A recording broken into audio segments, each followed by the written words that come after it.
अस्सलाम वालेकुम, नमस्कार, सत श्री अकाल एंड गुड इवनिंग। मैं हूं आरज़ू काज़मी और आप हमेशा की तरह से देख रहे हैं भेजा फ्राई।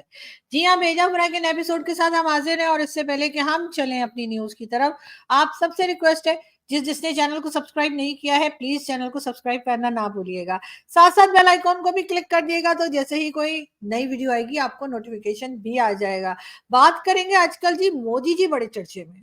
जिस तरफ देखो मोदी जी की कोई ना कोई बात हो रही है। ये और बात है कि हम कुछ टाइम पहले पाकिस्तान में जो हम जर्नलिस्ट या यूट्यूबर्स और हम लोग जो वीडियो वगैरह बनाया करते हैं, हम सोच रहे थे कि जी अब इलेक्शंस हो रहे हैं और भारत में इलेक्शंस जब तक खत्म होंगे यानी 4 जून तक जब रिजल्ट आएगा तब तक हमें तो कोई खबर वबर मिलने वाली है नहीं भारत से। तो हम मतलब क्या करें और हम ठीक है लोकल न्यूज़ हम देते हैं, बिल्कुल पाकिस्तान की बात भी करते हैं, हम हर जगह की बात करते हैं, स्पेशली भेजा फ्राई में जो है आपने देखा होगा कि 80% बात जो है वो हम पाकिस्तान की ही बताते हैं। इस मिनिस्टर ने ये कह दिया, यहाँ पे ये हो गया, वहाँ पे वो हो गया, ये हो गया, ये चल गया, वो कर गया। तो यही बात हम करते हैं लेकिन बहरहाल भारत हमारा एक पड़ोसी मुल्क है, बहुत इंपॉर्टेंट कंट्री है दुनिया की और वहाँ पे क्या कुछ हो रहा है वो बात भी हम ज़रूर किया करते हैं। तो हम यही सोच रहे थे कि जी अब इलेक्शंस हो रहे हैं तो मेरा ख्याल है कि अभी इलेक्शंस के खत्म होने तक, रिजल्ट आने तक हमें भारत से कोई खास खबर नहीं मिलेगी। कभी चंद्रयान पे जा रहे हैं तो कभी सूरज पे जा रहे हैं, तो कभी क्या कर रहे हैं, कभी कोई इनॉग्रेशन चल रहा है, तो कभी एससी हो रही है तो कभी जी20 हो रहा है, तो कुछ ना कुछ होता रहता था। तो वो सारी खबरें जो है वो हमने यही सोचा कि नहीं होंगी तो हमने कहा ठीक है कोई बात नहीं, हम फोकस रखेंगे और बस पाकिस्तान में क्या हो रहा है, दुनिया में क्या चल रहा है, चाइना ने क्या किया, अमेरिका ने क्या किया, हम उधर उधर ही लगे रहेंगे। लेकिन मोदी जी से जी कौन जीत सकता है मोदी जी से?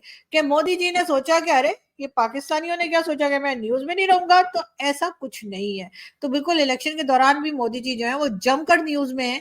और एक बार फिर कल जैसे मैंने आपको बताया था और कल आपने मेरी वीडियो देखी थी कि रुबिका लियाकत जो है उन्होंने जो इंटरव्यू किया था मोदी जी का, उसके बाद वहां के जो राहुल गांधी है उन्होंने कोई बात की थी और फिर रुबिका ने उनको जवाब दिया था और इस तरह की कुछ ना कुछ न्यूज जो है वो मोदी जी की चलती जा रही है। अब जी मोदी जी ने एक नई बात की है और जाहिर है ये बात मैं इसलिए भी कह रही हूँ कि इसमें पाकिस्तान का भी जिक्र आता है, इसमें पाकिस्तान भी आता है। और जी मोदी जी का कहना ये है यानी कि नरेंद्र मोदी जी जो है उन्होंने कहा कि अगर 71 में वो प्राइम मिनिस्टर होते यानी कि इंदिरा गांधी के बजाय अगर मोदी जी प्राइम मिनिस्टर होते तो उनका ये कहना है कि जी हमने करतारपुर पाकिस्तान से ले लिया होता। जी हाँ, करतारपुर कॉरिडोर जो अभी जिसकी ओपनिंग की थी इमरान खान साहब ने, मोदी जी का कहना है कि जी अगर 70 में या 71 में अगर वो प्राइम मिनिस्टर होते तो जी उन्होंने करतारपुर कॉरिडोर जो है ले लेना था। हमारे 90,000 सिपाही, जो हमारे 90,000 फौजी जो हिंदुस्तान ने में सरेंडर कर गए थे, हम क्या करें जी, अब कर गए थे तो कर गए थे ना, छोड़ दीजिए। आप लोग भी पुरानी बातें रिपीट करने की ना अजीब ही आदत होती है। खैर कोई बात नहीं, होता है जी, बड़े-बड़े देशों में छोटी-छोटी बातें होती रहती हैं, तो क्या हो जाएगा सरेंडर कर दिया। और वैसे भी वो हमारे फौजियों का टेस्ट बड़ा अच्छा था, देखा ना हमने पाकीज़ा फ़िल्म देखने की बात कर रहे थे। चलते, चलते जी, जी। तो मैं आपको ये बता रही थी कि मोदी जी ने कहा कि जी अगर 71 में अगर मोदी जी होते तो अगर प्राइम मिनिस्टर होते, मतलब होंगे तो सही मोदी जी, लेकिन प्राइम मिनिस्टर होते तो उन्होंने करतारपुर कॉरिडोर जो है यानी करतारपुर जो है वो पाकिस्तान से ले लिया होता 90,000 फौजियों के बदले। अब पता नहीं मोदी जी ने इस तरह से बात क्यों की है, लेकिन ये जरूर है कि मोदी जी हमने भी कोई चूड़ियां नहीं पहन रखी थी ना उस वक्त ना अभी। ठीक है हथियार डाल दिए थे तो डाल दिए थे, लेकिन वो 90,000 फौजी आप रख लेते, हमें ऐसी क्या जरूरत है, हमारे पास और बहुत फौजी है। लेकिन ये कि अब आप लोगों ने खुद ही वापस कर दिया। सही, आप लोगों के ऐसे ना नान और दाल और जो कुछ खाया होगा ना उन्होंने चिकन विकन, तो आप लोगों का बजट का उन्होंने कर दिया होगा सत्यानाश। तो इसीलिए आप लोगों ने छोड़ दिया उन लोगों को और कहा कि जाओ बेटा अपने घर में जाओ, वहीं जाकर खाओ जो खाना है, हमारे यहाँ इतनी रोटियां तोड़ने की जरूरत नहीं है। तो इसलिए आप लोगों ने वो 90,000 फौजी अपनी अपनी जान बचाने के लिए, अपनी रोटियां बचाने के लिए आपने यहाँ वापस भेज दिए थे। अब आप कह रहे हैं कि जी अगर मैं प्राइम मिनिस्टर होता तो जी मैंने करतारपुर ले लेना था और 90,000 फौजी जो है तभी वापस करने थे। लेकिन खैर अब तो जी जो क्या कहते हैं वो क्या आप क्या कहिए, जब चुड़िया चिड़िया चुग गई खेत, ये हमारे यहाँ एक मुहावरा है, मुझे नहीं पता भारत में है या नहीं है, लेकिन वो हमारे यहाँ कहा जाता है कि जी अब क्या होवत जब चिड़िया चुग गई खेत, यानी जब चिड़िया जो होती है उन्होंने खेत ही सारा खा लिया तो अब क्या करें। इसका इसका मतलब ये होता है, वैसे मेरे ख्याल इसका यही मतलब होता है। अगर कोई और मतलब होता है तो आप लोग मत बताइए, अपने पास ही रखिए। लेकिन हाँ मैं ये बता दूं कि जी मोदी जी जो है मुसलसल न्यूज में है, और उसके साथ ही मोदी जी ने एक स्टेटमेंट और भी दे दिया है। उनका ये कहना है कि जी मैं किसी खास मिशन के लिए दुनिया में भेजा गया हूं, यानी कि मोदी जी का कहना यह है कि मोदी जी कोई अवतार हैं। ऐसा ऐसा मतलब ऐसा इंप्रेशन हमें मिल रहा है। अभी बहुत से लोग हमारे हमें बता रहे हैं कि जी मोदी जी ने ये नहीं कहा कि मैं अवतार नहीं हूँ, लेकिन बहरहाल मोदी जी ने कहा कि मैं खास मिशन के तहत जो है दुनिया में भेजा गया हूँ। और उसके ऊपर जी राहुल गांधी जी बड़े अपसेट थे। उनका भी मैंने कोई क्लिप देखा था सोशल मीडिया पे कि वो कहते थे कि मोदी जी ने क्या अजीब बात कर दी है। लेकिन खैर मोदी जी ने बिल्कुल ठीक कहा है मेरे ख्याल से। और वो तो बहुत से पाकिस्तानी हम लोग भी कहते हैं कि जी मोदी जी जो है बड़े ज्ञानी हैं, बहुत ज्ञानी है, बल्कि अंतर्यामी है। मैंने लिख कर रखा है मोदी जी जो है, और शक्तिमान है, बुद्धिमान है। बल्कि मैं तो ये कहूंगी कि मोदी जी तो पुरुष ही नहीं है, महापुरुष है। जी हाँ, ये मैंने फिल्म अंदाज अपना अपना का डायलॉग लिख के रखा है मोदी जी के लिए। और आप लोग बिल्कुल ठीक जगह पहुंचे कि मोदी जी जो है बहुत महान है। बिल्कुल मोदी जी ने बता दिया, लेकिन खास मिशन पे भेजे गए। वो खास मिशन क्या हो सकता है? कश्मीर लेना? नहीं, नहीं, नहीं, नहीं, मोदी जी इतने छोटे-छोटे मिशन के ऊपर काम नहीं करेंगे। मेरे ख्याल है वो एक बार फिर जो है वो चंद्रयान वाला मिशन जो है उसी की बात कर रहे हैं और वहीं जाने की बात कर रहे हैं। वहीं पे एक बार फिर जो है अपनी सैटेलाइट को भेजने की बात कर रहे हैं। ऐसा ही कुछ मुझे जो है वो फ़ील हुआ है, वरना मोदी जी को इतनी छोटी-छोटी बातों में पड़ने की ज़रूरत नहीं है कि जी मैं किसी मिशन के तहत भेजा गया हूँ। तो बहरहाल मोदी जी ने अब कह दिया तो कह दिया। मोदी जी को कोई रोक तो सकता नहीं है कि आप क्या कह रहे हैं, क्यों कह रहे हैं, किस लिए कह रहे हैं। उनका जो मन में आता है वो वही बात करते हैं। बात हम करेंगे पाकिस्तान की, और पाकिस्तान में जी गर्मी पड़ रही है, वो गर्मी पड़ रही है, वो गर्मी पड़ रही है कि मैं आप लोगों को क्या बताऊं। लोड शेडिंग शुरू हो चुकी है कई शहरों में, केपी के और इसके अलावा पंजाब के कई सिटीज में 8 से 10 घंटे लोड शेडिंग हो रही है। और ये गैर एलानी यानी अनाउंस नहीं की गई है, बगैर अनाउंसमेंट की ये लोड शेडिंग है, बगैर शेड्यूल की ये लोड शेडिंग है। कभी भी कोई कहीं बैठा होता है, अचानक से बत्तियां गुल हो जाती है। जी हाँ, एकदम से लाइट चली जाती है और फिर घंटों नहीं आती। कहा यह जा रहा है कि जी 8 से 10 घंटे लाइट नहीं है। कई शहरों में जो है वो 14 से 20 आवर्स लाइट ना होने की शिकायत भी आज टीवी चैनल्स पर आ रही थी। और ये एक बार फिर शुरू हो गया है। जाहिर है, मैंने आपसे पहले ही कहा था कि जैसे ही गर्मियां शुरू होंगी उसके साथ ही लोड शेडिंग भी शुरू होगी। और वही हुआ है कि गर्मियां शुरू होते ही लोड शेडिंग जो है वो शुरू हो चुकी है। अब उसमें बेचारे शहबाज शरीफ साहब क्या कर सकते हैं पता नहीं, लेकिन खैर शहबाज शरीफ साहब की ये पिक्चर भी किसी हमारे इंडियन जो हमारे फॉलोअर्स हैं उन्हीं में से किसी ने शेयर की थी कि वो जाके तारे ठीक कर रहे हैं। लेकिन बहरहाल बताया ये जा रहा है कि जो टेम्परेचर है वो 50 डिग्री तक जा सकता है। उसके साथ साथ ये भी बताया गया है कि जी कल यानी 24 आवर्स में पाकिस्तान दुनिया का सबसे गर्म मुल्क जो है, सबसे ज्यादा हॉट वेदर वाला जो कंट्री है वो पाकिस्तान को डिक्लेयर किया गया। उसके साथ साथ ये भी बताया गया है कि मुल्क भर में बिजली का शॉर्टफॉल, जी हाँ, ये भी चल रहा है, यानी कि धड़ाधड़ लोड शेडिंग हो रही है। और 50 डिग्री तक टेम्परेचर जो है वो पंजाब और सब जगह जा रहा है। मैं लोगों से कह कह के थक गई हूँ कि चाहे हमारा पंजाब हो या आपका पंजाब हो, भारत का पंजाब हो या कोई भी सिटी हो, चाहे दिल्ली हो, चाहे इस्लामाबाद हो, चाहे कुछ हो, सब लोग एहतियात करें। और जब बाहर निकलते हैं तो प्लीज अपने सर को कवर करके चला करें, पानी पीते रहा करें, कुछ ठंडा खाते रहा करें, इसलिए कि आपके सर के अंदर जो भूसा है ना उसमें आग लग सकती है। ये मैंने पहले भी बताया था, लेकिन ये बात मैंने शाहरुख खान के लिए नहीं कही थी। आप लोग शाहरुख खान पे बात ले गए, लेकिन मैंने वो शाहरुख को उन्हीं दिनों इत्तेफाक था, बिल्कुल हसीन इत्तेफाक था कि उन्हीं दिनों शाहरुख को सन स्ट्रोक हुआ या शाहरुख को हीट स्ट्रोक हुआ और वो हॉस्पिटल गए। लेकिन अब वो ठीक है, वो घर जा चुके हैं। लेकिन लोगों ने मेरी इस बात को कि सर के अंदर भूसे में आग लग सकती है उसको शाहरुख खान से जोड़ दिया। ऐसा नहीं करना चाहिए था यार आप लोगों को। अब देखें ना, अब जब मैं कभी अगर कभी लाइफ में हो सकता है अगले जन्म में जब कभी मैं इंडिया आई और मैं शाहरुख के घर के बाहर खड़े होके ऐसे ऐसे वो जो पूरा क्राउड खड़ा होता है ऐसे करने की कोशिश करूँ तो शाहरुख तो मुझे देखना ही कोई नहीं है। लेकिन खैर कोई बात नहीं, आप लोग चाहते ही नहीं है कि मैं इंडिया आऊं या मैं किसी फिल्म स्टार से मिलूं। लेकिन बहरहाल हम बढ़ते हैं आगे। और क्यों, वैसे तो आप लोगों को मालूम है कि मैं मूवीज कितने शौक से देखती हूँ, और वो भी खासकर इंडियन मूवीज बहुत शौक से देखती हूँ। मैंने यानी 40 50 60 70 80 90 अभी तक की सारी मूवीज देख रखी है। और हर मूवी का मुझे सॉन्ग पता है, चाहे वो दिलीप कुमार साहब की मूवी हो, चाहे राज कपूर साहब की मूवी हो, चाहे बलराज साहनी साहब की मूवी हो, चाहे राजेश खन्ना की हो, चाहे अमिताभ बच्चन की हो, चाहे किसी की भी हो, शाहरुख की, आमिर की, रणबीर कपूर की, कोई भी मूवी किसी भी तरह की मूवी होती है मैं वो देख लेती हूँ। मैं कहती हूँ कि अगर पेपर में भी अगर मुझसे पूछा जाता है ना, मतलब जो एग्जाम्स होते हैं कॉलेज में, यूनिवर्सिटीज में, स्कूल में, अगर उसमें ये उल्टे सीधे क्वेश्चन जो हमारे टीचर पूछते हैं उसके बजाय अगर कोई फिल्मी क्वेश्चन मुझसे पूछ लेते तो मैं तो जी टॉप करती। 100 में से 100 मार्क्स आते मेरे। वो तो क्योंकि पूछा है अजीब अजीब सी आपको पता है कि डिफरेंट सब्जेक्ट होते हैं तो अजीब अजीब क्वेश्चन आते हैं, तो इसी वजह से किसी ना किसी तरह से धक्के मार के दिमाग सड़ा के पास तो हो ही गए। लेकिन अगर ये फिल्मी क्वेश्चंस होते तो मैं तो खटाखट खटाखट खटाखट यूं जवाब देती। मुझे तो वो जी दिलीप कुमार साहब और उनसे पहले भी राज कपूर साहब, बल्कि उनके भी फादर, जी हाँ, पृथ्वीराज कपूर, वहां से लेकर और यहाँ रणबीर कपूर की बेटी तक सारा फैमिली बैकग्राउंड भी पता है। तो मैं तो सब कुछ बता देती, लिख देती, लेकिन बहरहाल खैर हम यहाँ फिल्मी बातें करने नहीं बैठे हुए, ये मुझे भी पता है और आपको भी पता है। लेकिन खैर हम आगे बढ़ते हैं, हम फिर एक बार भारत की बात करते हैं और हम आपको ये बताएं कि जी भारत के जो आर्मी चीफ हैं, जी हाँ, मनोज पांडे जी, जी हाँ, उनको जी एक साल का एक्सटेंशन मिला है और पहली बार जो है कहा ये जा रहा है कि 1970 के बाद ये पहले आर्मी चीफ हैं जिनको एक साल का एक्सटेंशन मिला है। और उसका रीजन ये बताया जा रहा है कि क्योंकि जी भारत में इलेक्शन हो रहे हैं और इलेक्शन होने की वजह से ही जो है वो लोगों का ख्याल है कि अभी आर्मी चीफ वही रहने चाहिए, तो इसलिए जी एक साल के लिए एक्सटेंशन जो है वो आर्मी चीफ को मिली है। वैसे एहतियात रखिएगा क्योंकि हम आपके पड़ोस में रहते हैं और हम यहाँ से वायरस डालते रहते हैं, तो इसलिए ऐसा ना हो कि आपकी आर्मी को भी यही वायरस लग जाए और वो कहे जी हमें बार बार एक्सटेंशन दो, बार बार एक्सटेंशन दो, वो वाला सीन ना हो जाए। क्योंकि हमारे यहाँ तो आपको पता है ना कि एक बार किसी को आर्मी चीफ बना दें या किसी को कुछ चीफ या हेड बना दे तो उसके बाद वो कहते हैं बस एक्सटेंशन ही देते रहो मुझे, और अगर एक्सटेंशन ना दी तो मैं तुम्हें डाल दूंगा जेल में, उसके बाद ऐसी तैसी हो जाती है। और अगर एक्सटेंशन दे दें तब भी जेल में डाल देते हैं, तो ये बात बड़े मजे की है। एक्सटेंशन ना दें तब भी नाराज हो जाते हैं और दे दें तब भी खफा हो जाते हैं। न जाने चाहते क्या है ये आखिर इन पॉलिटिशियन से, हमारी जो आर्मी है, हमारी जो एजेंसीज है, मुझे ये समझ नहीं आती आखिर ये चाहते क्या है। क्योंकि कभी ये कहते हैं एक्सटेंशन दो, अगर एक्सटेंशन ना दो तो भी खफा हो जाते हैं और एक्सटेंशन ना दो तो भी नाराज हो जाते हैं, हर हाल में रूठे रहते हैं। लेकिन खैर कोई बात नहीं, बड़े बड़े देशों में ऐसी छोटी छोटी बातें जो है वो आप जानते हैं कि होती रहती हैं। हम बढ़ते हैं आगे और हम आपको एक बार फिर बता दें कि कल जी प्राइम मिनिस्टर ऑफ पाकिस्तान ने पूरे पाकिस्तान में जी छुट्टी का ऐलान कर दिया है।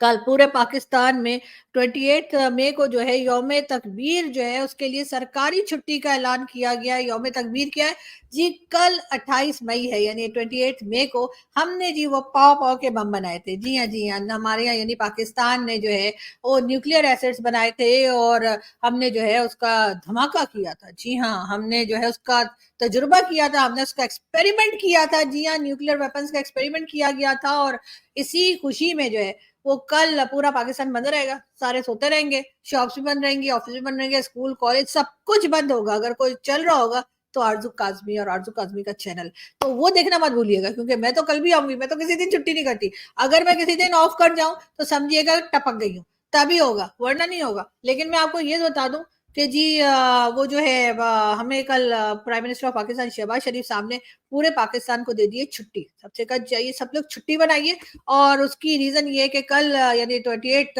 मई को जो है पाकिस्तान ने जो है पहली बार एटमी धमाका किया था। एटमी एसिड जो थे पाकिस्तान ने पहली बार उसका तजुर्बा किया था और भारत को बताया था कि आ जाओ जी फिर मुकाबला कर लेते हैं। और जो हमारे प्राइम मिनिस्टर साहब कह रहे हैं जैसे कि जी पाकिस्तान को जो है इतना मजबूत कर दिया इस पाव पाव के बम ने कि उसके बाद किसी की मजाल नहीं थी कोई हमारी तरफ आंख उठा के देखे।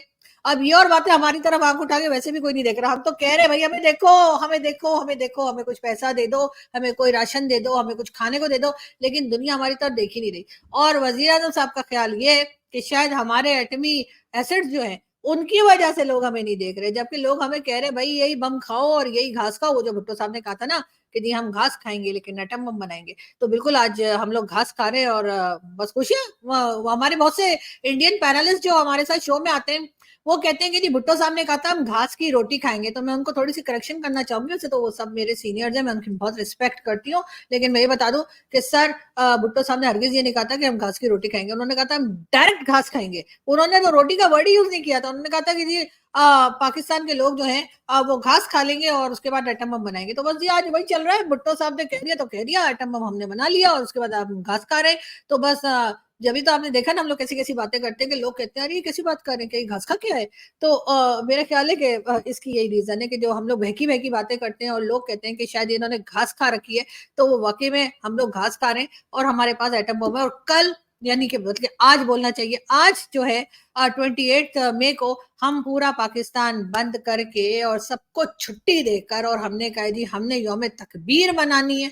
और यौम तकबीर इसलिए मनाई जा रही है क्योंकि हमने जो है वो आज के ही दिन जो है हमने एक तरह से जो है न्यूक्लियर एसिड जो है उसका तजुर्बा किया था, कामयाब तजुर्बा किया था और इस तरह से पाकिस्तान भी एक एटमी ताकत बन गया। अब बहरहाल एटमी ताकत तो बन गए लेकिन बाकी सारे स्क्रू हमारे ढीले हो गए, ये और बात है। लेकिन खैर होना ऐसा नहीं चाहिए था इसलिए कि न्यूक्लियर एसिड्स जब आ ही गए, लेकिन लोगों को रोटी चाहिए सर, लोगों को रोटी चाहिए शहबाज शरीफ साहब, लोगों को रोटी नहीं मिल रही है तो तुसी जो है वो फिर छुट्टी करके बैठ गए हो और फिर कह रहे हैं कि जी चलो छुट्टी मनाओ और खुशियां मनाओ और क्या करें सर।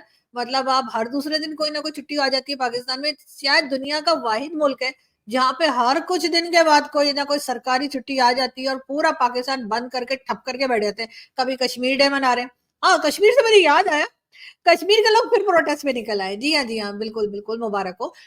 उन्होंने पहले ही कहा था कि अगर आपने जब पहले प्रोटेस्ट स्टार्ट किया था तो उन्होंने कहा था कि अगर आप लोगों ने हमारी जो डिमांड्स हैं वो पूरी ना की, आपने हमारी बात ना मानी तो हम 27 से जो है फिर प्रोटेस्ट पे आ जाएंगे। अब वो 27 से फिर प्रोटेस्ट पे आ गया और वो ठक पटक ठक ठक ठक चल रही है। तो अब देखते हैं कि एस्टैब्लिशमेंट और गवर्नमेंट जो है उनकी बाकी की डिमांड जो है जिसके लिए वो बाहर आए हैं, उन्होंने कहा है कि जी ये हमारी सारी पूरी करो, नहीं तो हम तुम्हारी ईंट से ईंट बजा देंगे। तो वो पूरी करते हैं या ईंट से ईंट बजवाते हैं? मुझे वैसे ईंट से ईंट बजवाते हुए ज्यादा दिखाई दे रहे हैं, और क्योंकि हम लोग लातों के भूत है, हम बातों से नहीं मानते। आप हमें लाख बातें कीजिए हमारे साथ, हमें कुछ भी बोलते रहिए कि ऐसे कर लो, ऐसे सही नहीं, ऐसे कर लो, ऐसे सही नहीं, लेकिन जहां हमारे कान के नीचे दो चपड़े लगाए ना, हम उसी वक्त सीधे हो जाते हैं और एकदम फर्स्ट क्लास काम करने लगते हैं। तो हमारी जो बैटरी है ना या हमारी जो मशीनरी है ना, वो चपेड़े खाकर ही सही होती है। तो इसी वजह से मुझे लगता है कि कश्मीर के लोग जो हैं उन्होंने भी कहा होगा कि जी तुम लोग जो है वो यानी कि हमारे जो पॉलिसी मेकर्स हैं उनको कहा होगा, गवर्नमेंट को कहा होगा कि हमारी ये डिमांड है, आप पूरी कर दीजिए, ना की तो हम आपकी इंसेट बजा देंगे, आपके कान के नीचे दो देंगे। हमने कहा करते रहो जी जो करना है। अब वो बाहर निकल आए हैं, अब वो कान के नीचे दो देंगे, उसके साथ ही सब कुछ ठीक हो जाएगा। और उसकी रीजन ये कि हमने भारत से नहीं हारना है। अगर हम भारत से हार गए, कश्मीर के लोगों की डिमांड हमने पूरी ना की और उन्होंने ये कह दिया कि हम तो जाके जी कश्मीर को ले जाकर और वहां भारत से मिला देंगे, तो जी हमारी तो सारी दुनिया में नाक कट जाएगी। अब आप लोग कहेंगे आपकी नाक बच्ची भी कौन सी है जो आपको कटने की फिक्र हो रही है। लेकिन खैर ये मुहावरा बोल रही हूँ मैं, सच में नाक नहीं कटी, मतलब कट भी गई हो तो खैर कोई बात नहीं, हम फील ही नहीं करते। हम अगर फील करते होते तो क्या हमारा ये हाल होता? जिस वक्त पहले पहले शुरू में जब कश्मीर के लोगों ने हमारे साथ प्रोटेस्ट शुरू किया था, डिमांड दी थी, हम अगर तभी मान गए होते तो शायद हमें अब ये नया जो प्रोटेस्ट है वो देखने को ना मिलता। लेकिन जाहिर है कि हम लोगों ने तो हर हाल में जो है कश्मीर के लोगों को जो है वो हल्के में लेना होता है। हमें कहते हैं जी हमें कोई फर्क नहीं पड़ता, हम उन्हें सेकंड सिटीजन के तौर पे ट्रीट करते हैं। ये तो मैंने बहुत बार कहा है और शायद यही वजह है कि हमने उनकी डिमांड्स को पूरा नहीं किया, हमने उनकी बात को नहीं सुना, हमने उनको हल्के में लिया। हमारा ख्याल था कि ठीक है, हम सुन लेंगे तो सुन लेंगे, नहीं सुनेंगे तो नहीं सुनेंगे, कोई फर्क नहीं पड़ता, ये लोग हमें छोड़ के कहीं नहीं जाते या ये हमें कुछ नहीं करेंगे। ठीक है, उन्होंने एक बार फिर प्रोटेस्ट अपना शुरू कर दिया है और ना सिर्फ वहां बल्कि गिलगित बल्तिस्तान में भी प्रोटेस्ट चल रहा है, उसके साथ साथ केपीके में भी प्रोटेस्ट चल रहा है। मतलब ये कि गवर्नमेंट के लिए कहीं भी जो है भाग जाने की, अपने आप को छुपाने का रास्ता नहीं है। इधर केपीके भी निकलेंगे तो भी छितर खाएंगे, कहीं और जाएंगे तो भी छितर खाएंगे और कश्मीर में तो खाएंगे ही खाएंगे। लेकिन बहरहाल आप देखते हैं कि ये कश्मीर के इस इशू को गवर्नमेंट किस तरह से हैंडल करती है, किस तरह से क्या करती है, क्योंकि अब जी हो गई है बड़े कड़ाके की गर्मी। जी हाँ, इतनी गर्मी है कि मैं तो कहती हूँ अगर आप अंडा बाहर रख दे पानी में डाल के तो वो वैसे ही बॉयल हो जाएगा बगैर चूल्हे के, ये हाल हुआ हुआ है। अब यकीनन ये लोड शेडिंग घूमती घूमती कश्मीर भी पहुंचेगी और जैसे कि मैंने पहले कहा कि पंजाब में, केपीके में और कई दूसरे इलाकों में पाकिस्तान के बड़ी खौफनाक किस्म की लोड शेडिंग चल रही है और जिसकी वजह से लोग बहुत परेशान है। तो यकीनन यही लोड शेडिंग कश्मीर के लोगों को भी भुगतनी पड़ेगी और जब उन्हें लोड शेडिंग का अजाब भी मिलेगा उसके बाद वो कौन सा नाच नचवाएंगे गवर्नमेंट को, ये तो खैर आने वाला वक्त ही बताएगा। इसलिए कि इस वक्त कश्मीर के लोगों का मूड जो है वो कुछ और ही बता रहा है, काफी अपसेट है, होना भी चाहिए। इसलिए कि जाहिर है जो उनके राइट्स हैं, जो उनका हक है वो उनको नहीं दिया जा रहा और अगर किसी को भी किसी तरह का हक नहीं दिया जाएगा उसका, तो जाहिर है मूड तो खराब होगा ही। और इसी तरीके से मेरे ख्याल है प्रोटेस्ट जब शुरू होंगे तभी गवर्नमेंट कुछ करेगी, तभी कुछ सोचेगी, वरना फिलहाल तो बजट भी आने वाला है और बजट जो है वो तब जब भी आता है हमेशा ही बड़ा ही खौफनाक बजट होता है। आम आदमी जो है उसमें हर हाल में उसका नुकसान होता है, कोई फायदा नहीं होता आम आदमी का और इस वक्त भी हमें कुछ ऐसा ही लग रहा है। बहरहाल यहाँ से हम चलते हैं, आपसे बहुत जल्द मुलाकात होगी, आज ही अगर जिंदगी रही तो आपसे फिर मुलाकात होगी। हंसते रहिए, मुस्कुराते रहिए, लेकिन जाते जाते मैं ये बता दूं कि मैंने सोशल मीडिया पर एक पोस्ट लगाई है, जिसमें मैंने बताया है कि मैं और मेरे साथ मेरे 2 दोस्त और हैं, जो हम मिलकर तकरीबन 3 फैमिलीज़ पाकिस्तान की जो हैं, हम उनकी मदद करेंगे इलेक्ट्रिसिटी का बिल देने में। क्योंकि अब लोगों के लंबे-लंबे बिल्स आएँगे और लोग डर के मारे बेचारे ना फ़ैन अपना ऑन कर पाएँगे, ना कुछ। तो उन लोगों की जिनको के ज़रूरत होती है, जिनकी हमें मदद करनी चाहिए, तो हम कोशिश करके हम अपने खर्चे-खुर्चे थोड़े कम करेंगे। ऐसा नहीं कि हमारे पास कोई बड़े लाखों पड़े हुए हैं, हम बड़ी कोई तोप चीज़ है, ऐसा नहीं है। हम भी एक आम से सिटीज़न हैं और हमारे पास भी आम सा ही कमाई या पैसा होता है या खर्चा होता है। लेकिन हम अपने खर्चे कम करके और हम हमारी ये कोशिश है कि हम 4 मंथ्स के लिए यानी कि जून, जुलाई, अगस्त और सितंबर तक जो है हम उन लोगों के बिजली के बिल देंगे और उसके लिए हमने जो बजट रखा है वो 30,000 पर फैमिली हमने रखा है, क्योंकि हमें मालूम है कि इस वक़्त जो बिजली के बिल हैं, इलेक्ट्रिसिटी के जो बिल हैं, वो बहुत ज़्यादा आते हैं, तो हम उन लोगों को देंगे। और कई लोगों ने मुझे ट्विटर पे तारीफ़ भी की है और कई लोगों ने कहा कि बहुत अच्छा काम है, उन सबका बहुत शुक्रिया। और कुछ लोगों ने ये भी कहा कि हिंदू और क्रिश्चियन फैमिलीज़ का के को भी उसमें शामिल रखिएगा, तो मैं वादा करती हूँ कि मैं उसमें जो है वो एक हिंदू, एक क्रिश्चियन और एक मुस्लिम फैमिली को रखूँगी और इन तीनों को जो है वो हमारी तरफ से ये मदद की जाएगी। उन लोगों को हम सामने इसलिए नहीं लाएँगे क्योंकि अच्छा नहीं लगता कि वो लोग जो हैं वो अपनी मजबूरी दिखाएँ पब्लिक को कि जी हम इनसे मदद ले रहे हैं, क्योंकि हर एक की ज़ाहिर है एक सेल्फ रिस्पेक्ट होती है। लेकिन आप लोगों की दुआएँ साथ साथ रहीं तो यकीनन हम इस तरह के थोड़े बहुत कोशिश करेंगे, अच्छे काम करते रहें। वैसे तो मेरी हमेशा कोशिश होती है, जैसे मैंने आपको बताया भी है कि 2 हिंदू फैमिलीज़ को तो मैंने अडॉप्ट भी कर रखा है। लेकिन फिर भी हम इस तरह के काम थोड़ा-सा हटके जो करने चाहिए। ज़ाहिर है कि हर काम गवर्नमेंट तो नहीं कर सकती, जो आम सिटीज़न्स हैं उनको भी करना चाहिए। तो हम अपने खर्चे थोड़े कम करके, अपने खाने-पीने के या अपने जो भी चीज़ें होती हैं उसको कम करके और हम कोशिश कर रहे हैं कि हम इंशाल्लाह इन लोगों की मदद करेंगे। और बाकी आप लोगों की दुआएँ चाहिए, आप लोगों का साथ चाहिए और हम उम्मीद करते हैं कि हम इसी तरीके से अच्छे काम करते रहेंगे और आप लोगों की दुआएँ जो है वो हमें मिलती रहेंगी। Thank you.